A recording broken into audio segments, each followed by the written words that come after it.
ሀና የፈጣሪ ረድቷታል ማለት ነው። እንግዲህ ኃላፊነት ወስዳ የነበረው የሰላም ጤንነት ጉዳይ ሰላም ጤና ሆና እንግዲህ ወደ ቤቷ እንደምትመለስ ሙሉ ጤንነቷ እንደተመለሰ ዶክተሩ ሲያበስራቸው ሁላቸውም ነው በጣም የተደሰቱት ማለት ነው። ሆኖም ግን ሰላም ከነቃይ በኋላ ለእናቷ የሰጠቻት ጥያቄና መልስ ይኖራል። እሱም ያለቻት እማዬ እኔ ያደረግሽውን ነገር አልገድፍሽም አንቺን ለማትረፍ ስትይ ሀናዬን መስዋዕትነት አድርገሽ እሷን ከአቅም በላይ የደም ልገሳ እንድታደርግ ያደረግሻትን ነገር በጣም ክፉ ሴት ነሽ፣ ክፉ እናት ነሽ፣ እንድጠላሽ አድርጎኛል ብላ ስትላት እንዴት አወቅሽ? እኔ እኮ በሰመመን ላይ ሁኔ ሳልነቃ በፊት እየሰማሁሽ ነበር። ታዲያ ከነቃሽ ለምን አትናገሪም ነበር ስታት ገና ወደ መንቃት እያለው ነበር ስታስጨንቂያትና ስታስገድጃት የነበረው። ይህ ማለት ነገ እኛንም አሳልፈሽ የምትሰጪ እናት ነሽ ማለት ነው። ራስ ወዳድ ነሽ። ራስ ወዳድነትሽን ያየሁበት ነው እያለች እንግዲህ ስትላት እኔ አንቺ ልጄን ለማትረፍ የጣርኩት ነገር ያ ሁሉ ነገር ራስ ወዳድነት ነው ማለት ነው ስትላት አዎ ራስ ወዳድ ነው። አዎ እማዬ ይላል ምላሴም እኔ መጀመሪያም ሰላም ከነቃች በኋላ ይህን ነገር ብታቅ ኑሮ ይህን ነገር እንደምትቃወምሽ እርግጠኛ ነኝ ብዬሽ ነበር ሲል ይናገራል። እና እናንተ ሁለታችሁ ምንን ጥላቻ ያሳረፋችሁብኝ ማለት ነው ስትል አዎ ይሏታል ማለት ነው። እንግዲህ ዶክተር ደግሞ ሄደችና ከወጡ በኋላ ምን ማለት እንዳለብኝ ላመሰግንህ ነው የመጣሁት። በማንኛው ውለታህ እንደማመሰግንህ አላውቅም አልሽው። እንደዚህ ማድረግ አይጠበቅብሽም እኮ እኔ ለምስጋና ብዬ አይደለም ያደረኩት። የትኛው ሙያ ማህበረሰብ ማገልገል ቢሆንም አንተ ግን የምትሰራው ስራ በጣም መልካምነት ነው አለችው። እኔ እኮ ይህ ሁሉ ነገር ለራሴ ሰብአውነቴ ነው አለች። መጀመሪያ ለሰላም ያደረክላትን ነገር በጣም አመሰግናለሁ። ሁለተኛውስ ሌላውስ ሰብአውነት ሰምቶ የቤተሰብ ምስጢር ስለደበቅ አመሰግናለሁ አለችው። እንዴ አንዳንድ ጊዜ እኮ በጽሁፍ ላይ ካሉ ወይም በወረቀት ላይ ከሰፈሩ ይልቅ በህሊናችን ላይ የሰፈሩት ያስፈልጋሉ ሲል ነው። አሁን ደግሞ ሶስተኛው ደግሞ ምንድን ነው? ይሄማ በተለይ ትልቁ ነገር ነው። እንዴ ምን አድርጌልሻለሁ? ትልቅ ውለታውንማ አረሳውም አለችው። ምንድን ነው ይሄ ውለታ ስትል በገንዘብ ተታልዬ ራሴን እንዳልሰጥ መስዋዕትነት እንዳላረግ ደሙን ስለተከላከልክልኝ ከልብ ነው ማመሰግን ይችላል። ይህ ሁሉ እኔ ለምስጋና ብዬ አይደለም ስለሚሆን ነው። አንተ ባትቀበልና አንተ ባትቃወመኝ እኮ እኔ ሰጥቼ ራሴ እንዳሳልፍ ነበረ። ስለዚህ በጣም ነው ማመሰግንህ። ሰላም ውድ ተመልካቾቼ እንደምን አላችሁ? የቻናሌ ተከታታዮች ሰላማችሁ በያላችሁበት ይብዛልኝ። ለቻናሌ አዲስ የሆናችሁ ሰብስክራይብ ያደረጋችሁ የደወል ምልክቷን መጫን አትርሱ። አሁንም ሰብስክራይብ፣ ላይክ፣ ሼር የምታደርጉኝ ከልብ አመሰግናለሁ። እንግዲህ ኖላዊ ቀጣይ ክፍል ይዘንላችሁ መጥተናል። እንግዲህ ሰላም አገግማ ወደ ቤቷ ተመልሳለች። ቤቷም ስትመለስ ምላሴ ደውሎ ማማ ልመጣ ነው ወደ እናንተ፣ ሰላምዬ እንዴት አደረች ሲላቸው ሰላም ምንም ነገር ሰላም ሆናለች፣ አሁን ነቅታለች፣ ልንመጣ ነው ሲል ምን ይዤላችሁ ልምጣ ወደ ሆስፒታል? ምንም አያስፈልገንም ልንወጣ እኮ ነው አለች እናት። ከዛም ምግብ አዘጋጃጅቶ ቤት ውስጥ እንግዲህ ጠበቃቸውና ሰላም ስትገባ እንኳን ለቤትሽ አበቃሽ ብለው በጣም ደስ አላቸው ማለት ነው። ሆኖም ግን እናቲቱን ምንም ቦታ አልሰጧትም እና ተናዳ ነበረ። እኔንስ ቁጭ በይ አትልም? ሰላምዬ ቁጭ በይ፣ ሰላምዬ ቁጭ በይ ነው የምትለው ስትል ትጠይቀዋለች።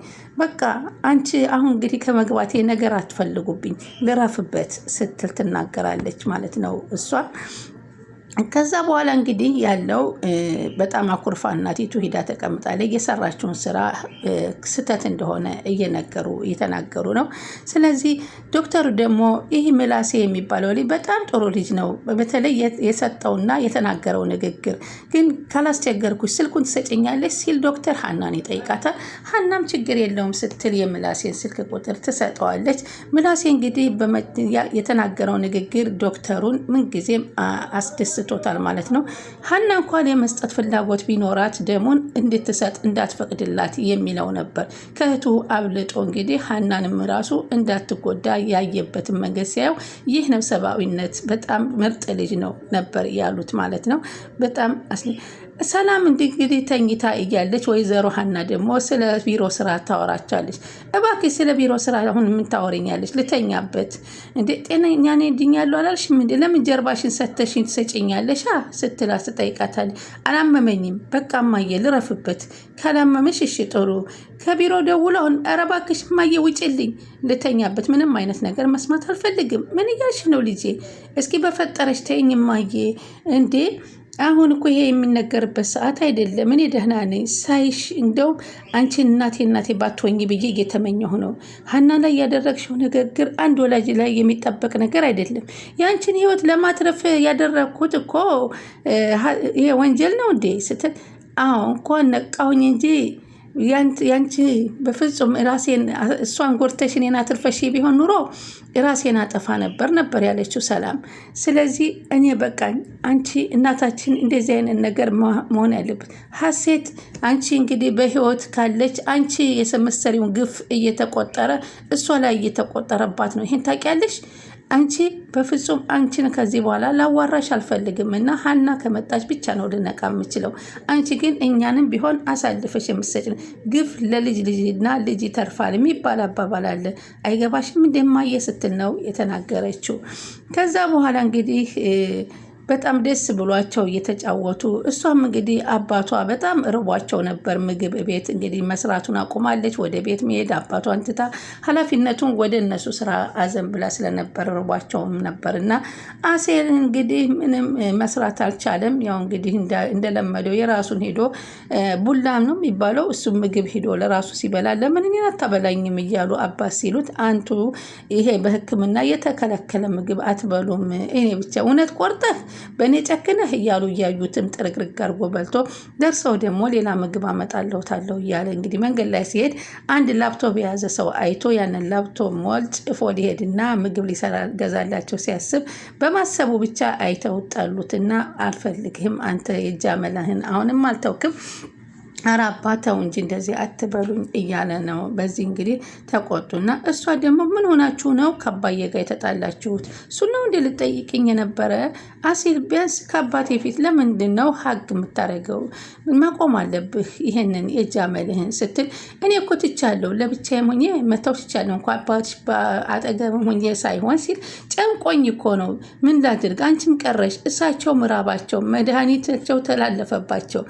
እኔን ደግሞ ያመጣሁትን ምግብ እሳቸው የሚመገቡት ለጤናቸው ጥሩ አይደለም ብዬ ምንም ነገር ስላልቀመሱ በቃ አንቺን በዛው ስትቀሪ ምግብ ሲያጣጣ ለእሳቸው ነው። ለዚህ ብለህ ነው ለአባቴ እንደዚህ ልታረግ የነበረው?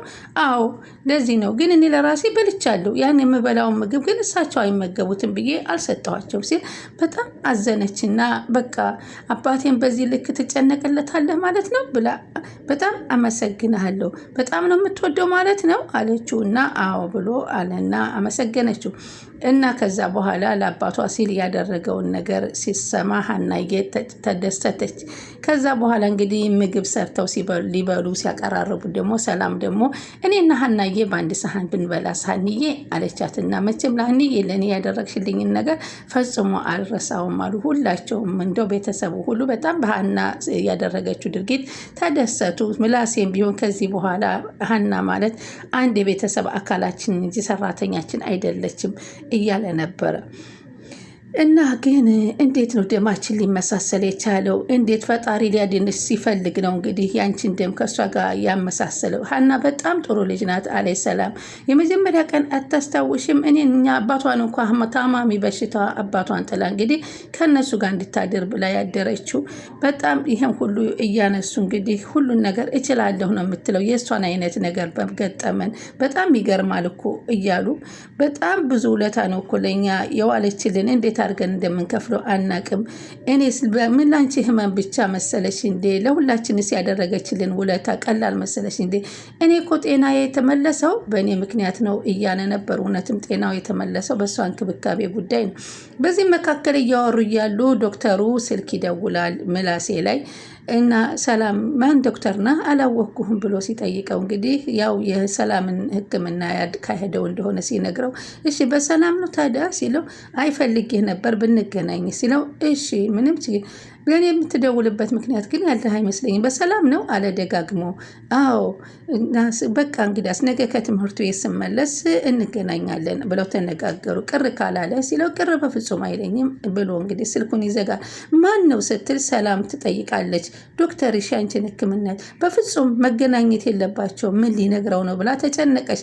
ስለ ሕክምና ጉዳይ ሊያወራባት ነው የመሰላት እና በፍጹም ልትገናኛችን ከአንተ ጋር የሚያገናኝ ነገር የለውም። ስለዚህ እንድትሄድ አልፈልግም አልፈቅድልህም ብላ ነው የጮኸችበት። ለምን አይሆንም አለችው።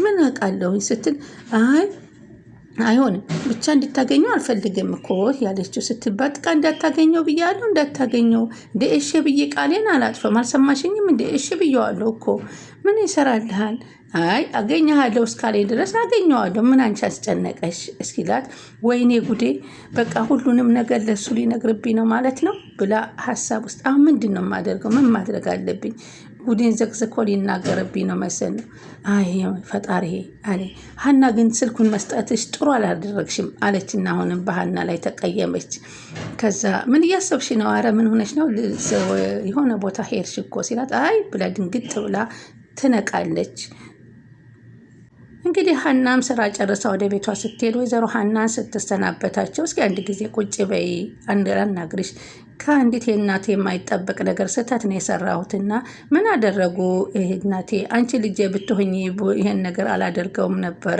እንዴ ምንድን ነው ያደረጉት እትዬ ምናምን ስትል ሀና ይቅርታ አድርጊልኝ ለሰላም ብዬ አንቺን ድጋሚ ደም እንድትሰጪ ያስገደድኩሽ ነገር በጣም ስህተት ስለሆነ ይቅርታ አድርጊልኝ በፍጹም ህይወትሽን አደጋ ላይ እንደሚወርቅ እያወቅኩኝ ሊጠይቅሽ አይገባም ነበረ ስለዚህ ይቅርታ አድርጊልኝ አለ አይ እኔ ቢኖረኝና ድጋሚ ብሰጣትም እኮ ምንም አልነበረብኝም ነበር ያለቻቸው አንቺማ በጣም መልካም ሰው ነሽ እኔ ግን አስገድቼ አንቺን በደካማ ጎንሽ ገብቼ ስላስገደድኩሽ ይቅርታ አድርጊልኝ አይ ለሁለተኛ ጊዜ የሚሰጥ ቢሆን እኮ ችግር የለም እኔ ሰላምን ለማዳን ብዙ ነገር ነው ያደረኩት ግን ቢሆንም እኔ ተጫንኩሽ አንቺ ልጄ ስላላደለሽ አይደለ እንደዛ ያልኩሽ ስለዚህ ስለተሰማኝ ከይቅርታ ጋር እንድታደርጊልኝ ሲሏት እንግዲህ ሀናየም እንግዲህ ይቅርታ አደረገችና እንደገና አሁን እንግዲህ ልጆቿ እየጠሏትና እየተናገሯት ስለመጡ ከልጆቿን ፍቅር ስላጣች እያደረገችው ነገር ነው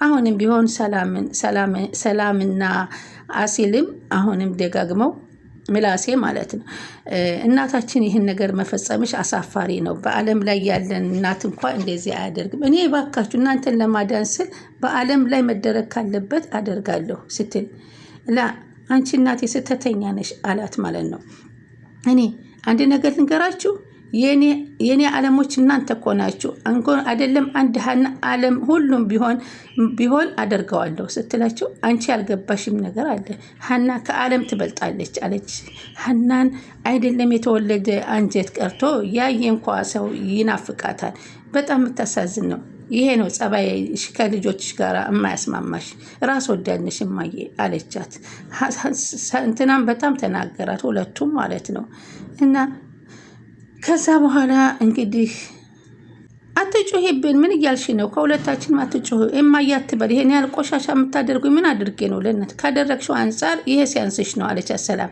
ያንቺን ህይወትን በማትረፌ ነው እንዴ ብላ ስትላት እንኳ ያንቺን ህይወት በማትረፌ ሁሉ ቆሻሻ የምታደርጉኝ አለቻት ማየት ያለብሽ እኮ ያሁን መትረፌን አይደለም ከኔ በላይ ያንቺን ነፍስ ለማዳን አሳልፈሽ እሷን ልትገሊያት እኮ ነበረ ሰላም እኔ ክፉ እናት ነኝ ማለት ነው አዎ እማዬ ክፉ ነሽ አለ ሰላም ሀና በዚህ ጊዜ ያደረገችልንን በእኔም በሆነ በሰላም ያደረገችልን ነገር ሀና ማንም እኔና ሰላምን ብትገሊን ይሻላል በጣም ትልቅ ውለታ ነው የዋለችልን አላቸው ማለት ነው ያን አባትም እንግዲህ አሲል ቀርቶባቸው የተጨነቁ እያሉ እባክህ እኔ አልፈልግም አባዬ እኔ እኮ ቀናለሁ ወደ እሱን ጥቅልል አድርጎ የሚወስድብኝ ይመስለኛል ስትል ግድ የለሽም ኧረ ፈልጌዋለሁ ጠፋብኝ እኮ ያለሱ አይሆንልኝም ሲሉ እንግዲህ እኔ እኮ ለሱ ብዬ ነው አንዱ ነገር የጃመል ያስገድልብኛል ብዬ ፈርቼ ነው እኮ እሱም እንግዲህ እንደ አባቴ እንደማያቸው ነው እወዳቸዋለሁ እየተባባለ በጣም ደስ የሚል ነው ዶክተሩም እንግዲህ አሲልን አመስግኖታል በጣም ደስ በሚል ሁኔታ ተጠናቋል። ቀጣዩ እንግዲህ ምን እንደሚሆን አብረን እናያለን። ስለተከታተሉን ስለነበር ከልብ እናመሰግናለን።